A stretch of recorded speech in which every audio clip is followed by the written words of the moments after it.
Hello everyone, welcome to my channel. My name is Yukti and you're watching me on Kaizen Wave. In today's video, we are going to talk about ISSN number.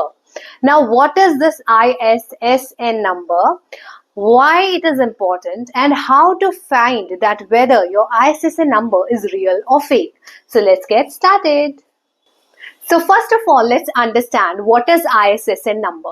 ISSN number means International Standard Serial Number. ये एक ऐसा number है जो 8 digit का होता है और ये पर्टिकुलरली जो जर्नल्स होती हैं, जो पब्लिकेशंस करती हैं पीरियोडिकली, नॉट नेसेसरी कि एकेडमिक जर्नल्स ही होती हैं, बट कोई जर्नल तरीके की जर्नल्स भी हो सकती हैं जिनका स्पेसिफिक एरिया या पर्टिकुलर जर्नल एकेडमिक ही कंसर्न नहीं है, बट जैसे कि हिंदू का एक जर्नल आता है ना, या तो हिंदू की पीरियोडिक पब्लिकेशन हो रही है तो उसमें एक ISSN नंबर भी मेंशन किया गया होगा। तो कुछ भी पीरियोडिकली पब्लिश हो रहा है तो उसको एक ISSN नंबर, जो कि इंटरनेशनल स्टैंडर्ड सीरियल नंबर होता है, वो दे दिया जाता है, जो कि 8 डिजिट का होता है। मोस्टली हम पीयर रिव्यू जर्नल्स में जब पब्लिकेशन करवाते हैं एज अ रिसर्चर तो हम ये नंबर देखते हैं। अभी लेटेस्ट यूजीसी की गाइडलाइंस आई हैं जिसमें ये मेंशन किया गया है कि जो ISSN नंबर है जर्नल्स का वो आपको चेक करना है जब आप पीयर रिव्यू के लिए पब्लिकेशन करवा रहे हैं। तो जब आप चेक कर रहे हैं तो इसका मतलब ये है जो 8 डिजिट का नंबर है आपको ये देखना है कि वो सही है कि फेक है। अब ये कैसे चेक कर सकते हैं?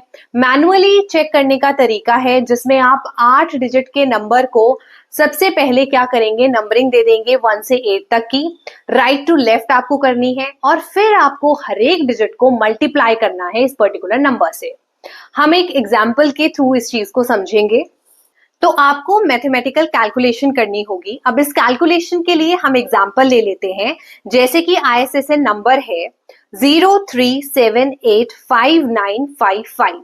अब आपको इस नंबर को मल्टीप्लाई करना है, जो भी इसको हमने नंबरिंग करी है राइट से लेफ्ट की ओर, यानी कि 0 into 8 plus 3 into 7 plus 7 into 6 plus 5 into 5 and so on till the 7th digit. Remember कि लास्ट डिजिट आपको स्किप करना है या उसे वैसे का वैसा छोड़ना है। अब जब आपने मल्टीप्लाई कर दिया और इसको ऐड कर लिया, इसका जो सम निकालेंगे, इस पर्टिकुलर डिजिट का हमारे पास सम आ रहा है 160।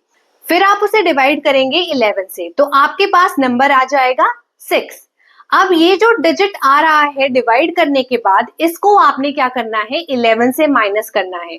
Now you need to check कि आपने जब 11 से इस पर्टिकुलर रिमाइंडर को चेक किया है तो आपके पास वही डिजिट आए जो कि आपके 8 डिजिट नंबर का आखिरी नंबर है, यानी कि हमारे पास था 5।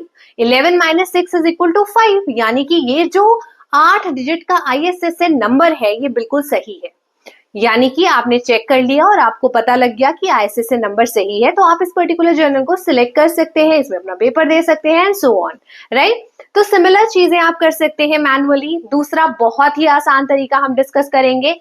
आप क्या कर सकते हैं, ISSN चेकर पे जा सकते हैं, जो कि एक ऑनलाइन प्लेटफॉर्म है, और आप ISSN पोर्टल पर भी जा सकते हैं, वहां भी चीजें एक्सप्लोर कर सकते हैं। बट ये जो चेकर है इस पर जाकर आपने 8 डिजिट का नंबर लिखना है और फिर आपने उसको वैलिडेट करना है। वैलिडेट नाउ पे क्लिक करेंगे, वैसे ही आपका रिजल्ट आ जाएगा कि आपकी जर्नल सही है कि नहीं है और उसके डिटेल्स भी आ जाएंगे।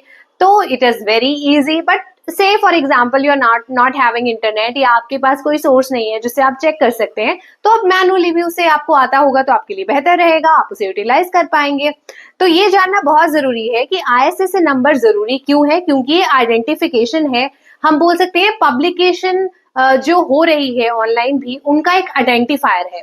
इसको आप ISSN नंबर को एक पब्लिकेशन आइडेंटिफायर कह सकते हैं और इसके थ्रू आपको पता लग रहा है कि पीरियोडिकली एक पर्टिकुलर पब्लिकेशन जो है वो बार बार आ रही है। जैसे जर्नल्स का होता है, ईयर में 2 बार आ रहे हैं, क्वार्टरली जर्नल्स हैं, या अलग अलग तरीके के फॉर्मेट हो सकते हैं। तो आपका ये काम है, this is your responsibility as a researcher कि आप चेक करें कि ISSN नंबर जो ISSN नंबर है ये सही है कि नहीं। सही है तभी अपना इंफॉर्मेशन आगे शेयर करें, वरना ना करें, right? So I hope this video was helpful for you. Thank you for watching. Bye bye.